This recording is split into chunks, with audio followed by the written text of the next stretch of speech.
And the next thing, we saw this. Okay, here. So we saw the about Babert 1, right, where the robot was trying to actually walk. I told you that was the first biped robot. Now, the problem with that was it was able to move front and back, but not in a stable way, not exactly like humans. Humans have, they have this pelvis and all that. You have pelvis before the legs. So basically we take one leg up, okay, we keep the other leg down, we move the hip and then take the other leg. Basically the walking involves more actions. So these people at the same university, they are actually trying to study human anatomy. Okay, they actually sent human anatomy, and they brought every anatomy point into the robot here. They're trying to do that. And you must be knowing Asimo and all that, right? Asimo is a very famous robot. Most of the when you just Google for a robot, you will get Asimo's pictures first.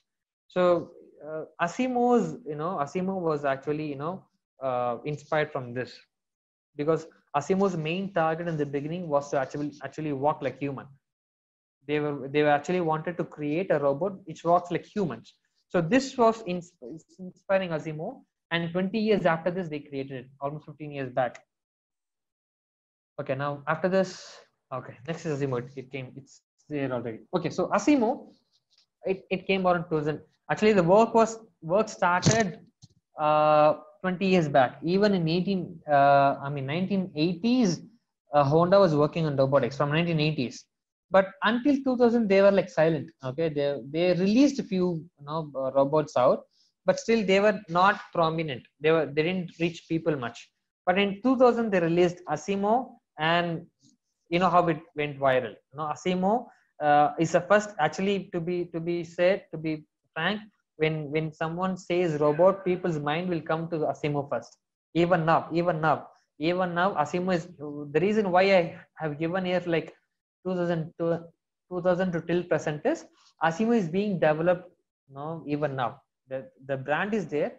Usually what people do is when they create a robot, they try to sell, right? But Asimo is a product, it's a brand basically created only for research. I don't think you can sell Asimo anywhere. You can see Asimo only on research related projects. So Asimo is a robot dedicated to projects, research and all that. Fine. And the next thing, okay, Boston Dynamics. Now this is where things get really interesting. Interesting in the sense really quirky. So what happens here is after 2000, Google thought of getting into robotics. Google was already getting prominent at the time after 2000. So Google wanted to get into robotics, but it was not starting a new company. It was not starting anything on its own name. There was already a company called Boston Dynamics, and Google acquired it. So after acquiring, they made all these things. What you see here, they're trying to actually create strong robots which have good strength, robots which can actually do what humans do and do what humans can't do, from running to entering into different environments, walking in snow, walking in mountains. So all these are characters of humans which was not there before in the robot. But here robots try to actually yes, Boston Dynamics, they made robot dog, exactly. So basically they are trying to replicate all, not just humans, all other animals too. You can see dogs there, you can see they're trying to make something like a wolf, spiders and all that. So basically they are trying to make robots more stronger, and more, they want to put the robots in a harsh environment. You can, if you see Asimo can, I don't think it can work on harsh environment. It is like a soft robot. But Boston Dynamics, their aim is to put robots in harsh environment and make it useful. And these are some of the robots. I'll just show a few. Okay, see, these are some famous robots. Okay, Spot Mini, Spot, Atlas, and Handle. All these are different things. Now, what you see here on the right side, Handle is basically, it's fast as well as it can jump higher. Not any human can jump that high. It can jump higher. It has good springs and all that. You can go check the videos. They're really awesome. And Atlas here, Atlas is basically a robot created to take punches from humans. Basically, now what they did was they created Atlas, and they were checking actually how the robot is able to manage from falling down. So they tested all the robots using Atlas. So what they did, they used to punch it, they used to push it down, they used to put bananas underneath and make it fall down. So they were trying all those things to make the robot stable with Atlas. And after they found they figured out how they do it, they applied to other robots too. You see here they used to like even see it's doing karate here. Okay, it's jumping, it's running, it's avoiding a log here. It even it's kicked someone. I don't know where it's kicking. Fine. So basically they are trying to put Boston Dynamics aim was to put robots in harsh environments. So that started from 2000 basically. You can see here. Let me show you. Okay, see here. The work started in 2015, and even now it's going on. Spot Mini came in 2018, but the work is still on. There is few other robots which still creating I mean they're getting attention now. After 2018 there are other robots being created. You can just Google for Boston Dynamics and check their latest YouTube videos. This Sandfly is really awesome, and this thing here Rex is Rex. You see here the Rex thing. Actually, this design was this design was from Indian.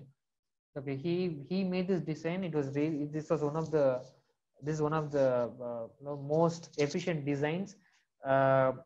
It was able to move more freely with this design, and it was made by I think IIT Madras. I'm not sure, but it's definitely I think Indian design.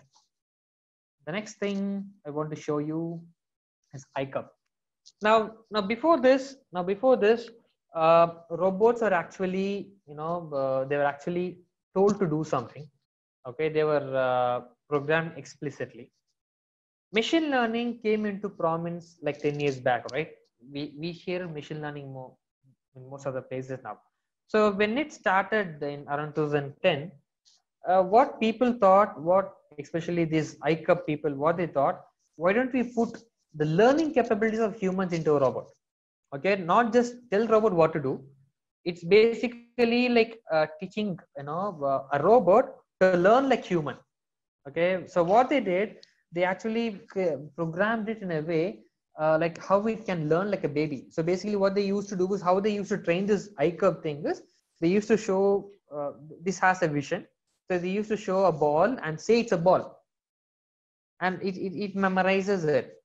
Okay, and next time when someone shows it, it identifies, okay, it's a ball. And not just that, you see its hands there. The hands of iCub has sensors. It can actually feel. Okay, they have sensors. This iCub has sensor in it. It can actually feel. Okay, it identifies even by feeling, like how a baby does. Even babies, they interact with the physical world by using the hands, they're using the body to legs.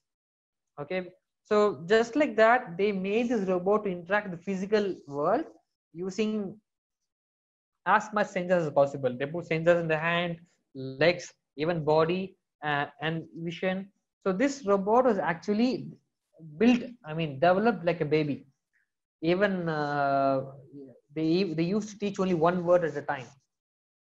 I don't know what's the position now. I don't know what's the how it has learned until now, but it's still on development. So they're trying to they're going to raise up this robot just like raising up a human being. And this one, Kurobo, this is really interesting. Kurobo is actually developed by Toyota along with other companies. So what they thought, this Japan is, they have special connection with robots. Usually, when you speak about robots, there was fear among US people.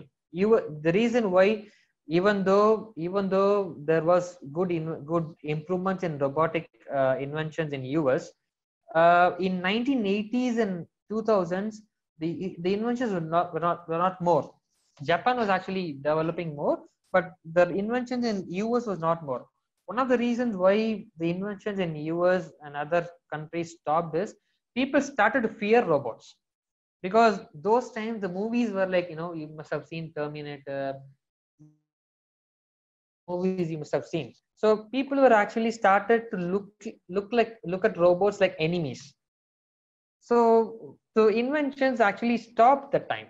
But Japanese people, they believe even now what they believe human soul can be put inside a robot. They believe it. They basically believe every object have some sort of soul.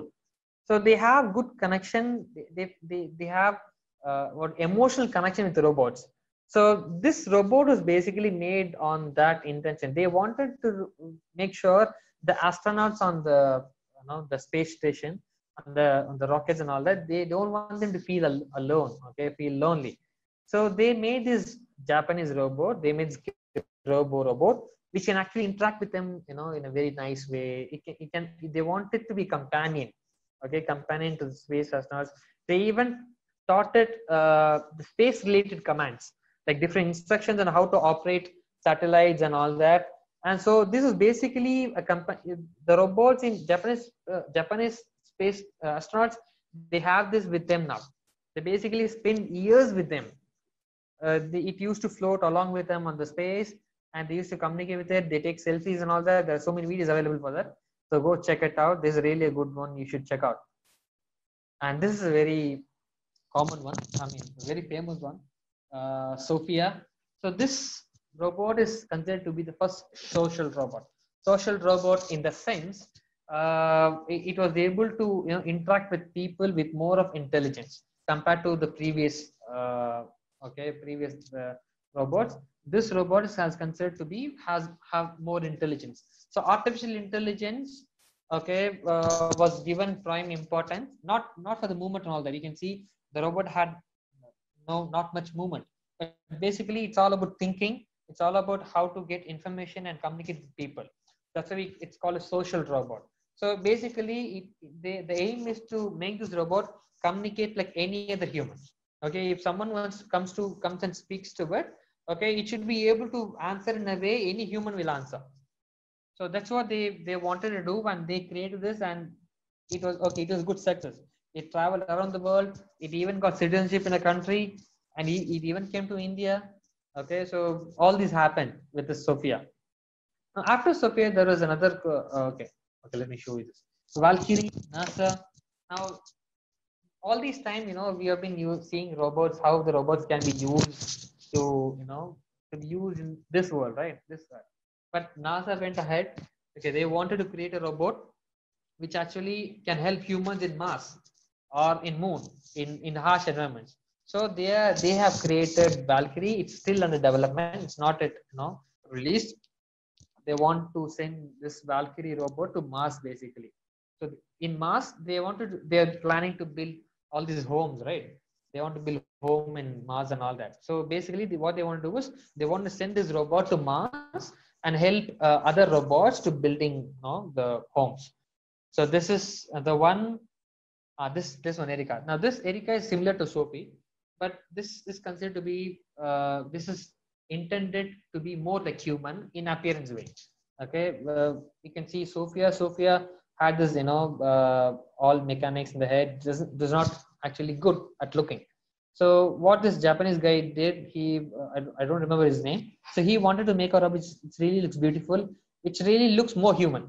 So he created this robot called Erica, and this really same. It is same as like Sophia.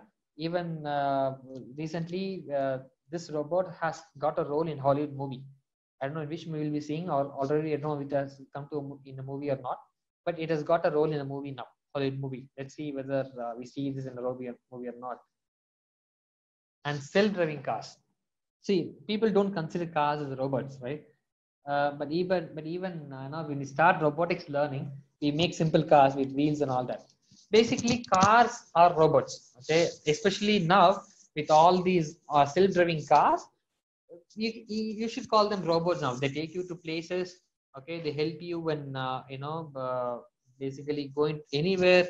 Even if you're sick, okay, they will help you. But take you to hospital automatically and all that. So this is another invention, especially Tesla. Tesla actually changed the way We look at cars. They are the pioneers now. You should get inspired by following, Elon Musk, Tesla mostly. Go look at his career. And this thing, robotic vacuum cleaners, even these are like robots. These are robots basically. The reason why I want to show cars and vacuum cleaners here is these things we don't consider them as robots. Vacuum cleaners are machines. Just that's what we call them. We call them as machines, but they have become robots now.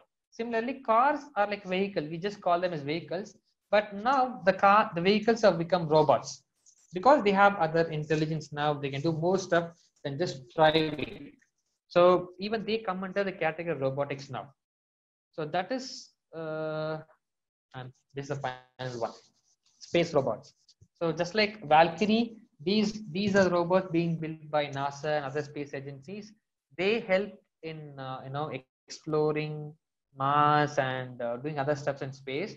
Basically they do what humans can't do, okay, because humans can't go to Mars and do stuff. So these robots can do that. They go to harsh environment, they take explore land and do all those stuffs. Now now summing up everything. So there is, you must have seen almost like 15 plus robot now. You may not have everything in mind. So just to